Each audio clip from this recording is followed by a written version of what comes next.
Welcome to a first of its kind, a novel idea unveiled online. We appreciate you joining us this evening. We are keeping all of us safe with an online celebration and have planned many fun happenings such as trivia, prizes, the big unveil, and a few words from the author. But first, I'd like to take a moment to thank all of you for supporting the library bond. The passage of the bond means improved library services, resources, and spaces for all people in Deschutes County. We have a lot of work to do and are excited to share this journey with all of you. Make sure to visit our library website throughout this next year to track our progress of our building projects. Tonight, we begin our celebration of our 18th year of A Novel Idea. It remains one of the largest and most successful community reads in the Northwest. This popular program has united us through reading and book discussions, cultural programs and workshops, and most importantly, shared experiences that help us to understand one another and the world. This year promises to be no different. We know that many of you tuned in this evening for the trivia. In the past, we have had some knockdown competitive trivia contests, and for safety reasons, that is why we are social distancing tonight. Trivia questions will pop up periodically in the chat. Prizes will be awarded, of course, and staff will be in contact with the winners. Good luck. We are fortunate to have the unwavering support of our sponsors, Lonza Pharma and Biotech, the Roundhouse Foundation, the E.H. and M.E. Bowerman Advised Fund of the Oregon Community Foundation, Oregon Arts Commission, RBC Wealth Management, the Bulletin, and you, our individual donors who make the difference. We are grateful for the continued financial support, as we couldn't do this program without your donations and without our generous sponsors. I also want to recognize the dedication of our community readers who read many books and recommended a solid list for the consideration to the Novel Idea Selection Committee.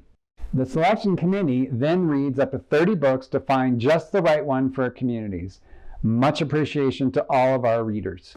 And finally, much gratitude goes to the library programming staff who pulled together everything and create a wonderful experience for all of us to enjoy.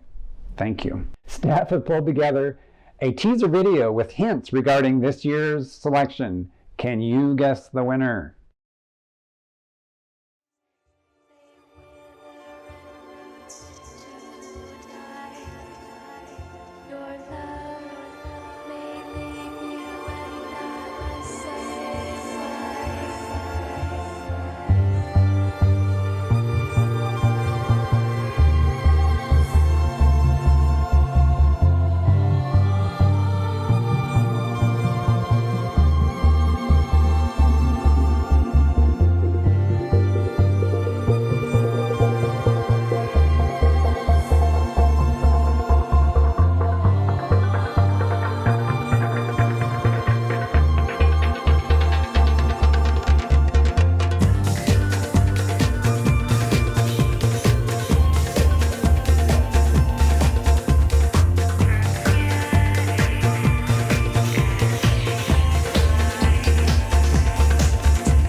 And now, the most anticipated moment, or at least the second, of 2020 has arrived. We will unveil the 2021 A Novel Idea book selection. Drum roll, please.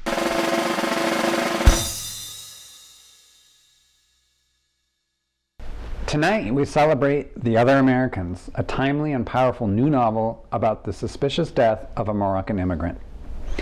This novel is at once a family saga, a murder mystery, and a love story, informed by treacherous fault lines of American culture. Author Laila Lalami is here this evening, and I'm pleased to share a little bit about her. Laila Lalami is a Moroccan-American novelist, essayist, and professor. In 1992, Lalami moved to the United States and completed a PhD in linguistics. She is the author of 4 novels, including The Moor's Account, which won the American Book Award, the Arab American Book Award, and was a finalist for the Pulitzer Prize in Fiction. The Other Americans is a national bestseller and a finalist for the Kirkus Prize and the National Book Award in Fiction. Her most recent book is Conditional Citizens on Belonging in America. Lalami's essays have appeared in the Los Angeles Times, the Washington Post, Harper's, The Nation, The Guardian, and the New York Times. Welcome, Laila Lalami. Hi everyone. Thank you to the Deschutes County Library for selecting The Other Americans for its community-wide read.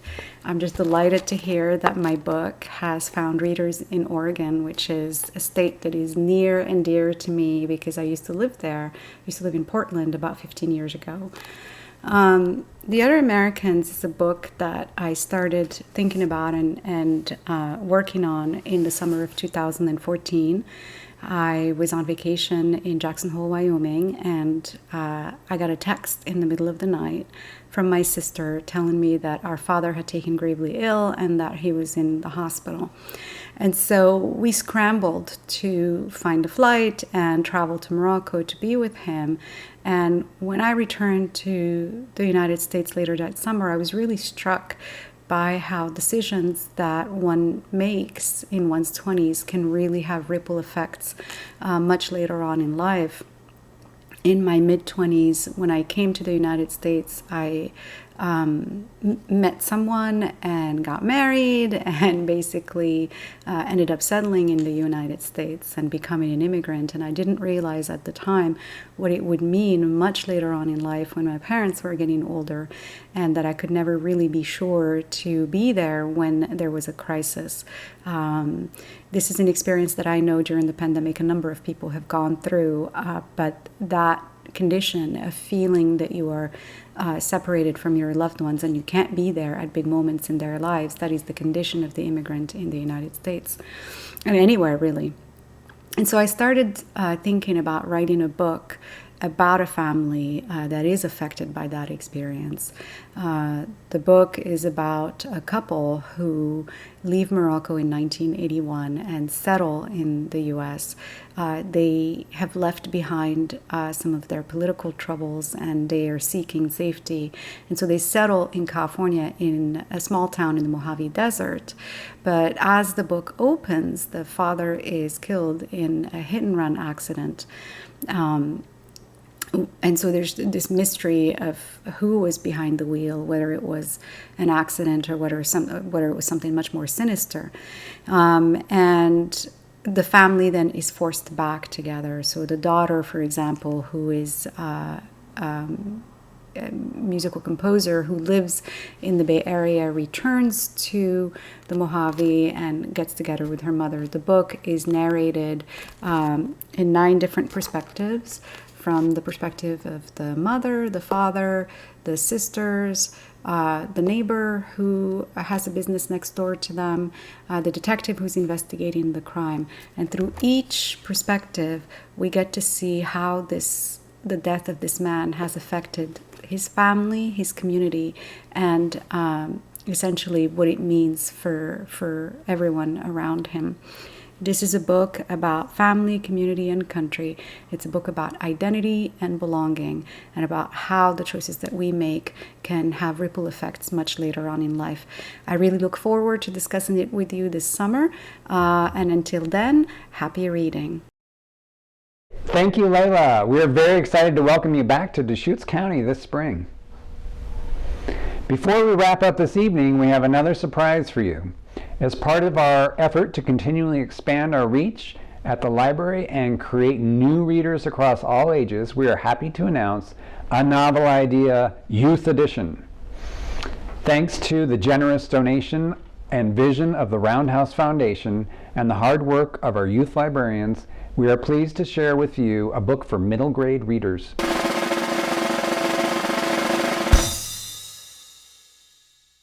This wonderful middle grade book tells the story of Mia, a Chinese-American immigrant living with her parents in Los Angeles. Mia's family lives at a motel in exchange for their work, and Mia is recruited to work the front desk. Author Kelly Yang dives deep into what life is like for these newly arrived immigrants as she explores racism and social class at numerous levels. Kelly Yang was born in China and grew up in Los Angeles. She graduated from UC Berkeley at the age of 17 and Harvard Law School at the age of 20. So the rest of you better get your acts together. After law school, she founded the Kelly Yang Project, a writing and debating program for children in Asia. Prior to becoming a novelist, she wrote for many years for the South China Morning Post, the New York Times, the Washington Post, and the Atlantic. Hi everyone, I'm Kelly Yang and I'm the author of Front Desk and Three Keys and Parachutes, my YA novel. And I'm so excited to be with you guys today. I am so excited to be at the Deschutes Public Library. I love Deschutes, Oregon. I've been there so many times. It's a place that my family and I love to go up to every summer. We go to the Deschutes River, which I almost fell in, and we have a really great time because we love being outside, enjoying the great outdoors. Another thing we love to do is read. It's actually where I spend a lot of time in the summers, and I've written novels up there. So I'm super excited to be speaking with you guys today about books and about writing and how we can all get excited to write our stories. And I'm going to be talking to you a little bit about my stories, especially the kind of writing that I do, which is trying to write about the immigrant experience so that more kids can see themselves represented in books. Thank you guys so much. I have found that reading is a great distraction during this pandemic. So take advantage of this time and dig into these two wonderful books. Visit the library's A Novel Idea website to learn more about the programs, book discussions, and author events planned in the spring. Laila Lalami will present via Zoom on Sunday, May 2nd at 4 p.m. Kelly Yang will present via Zoom on Saturday, May 1st at 4 p.m. These two books are available for checkout at your local library and available for purchase at your local bookstore. Thank you for tuning in this evening. Good night.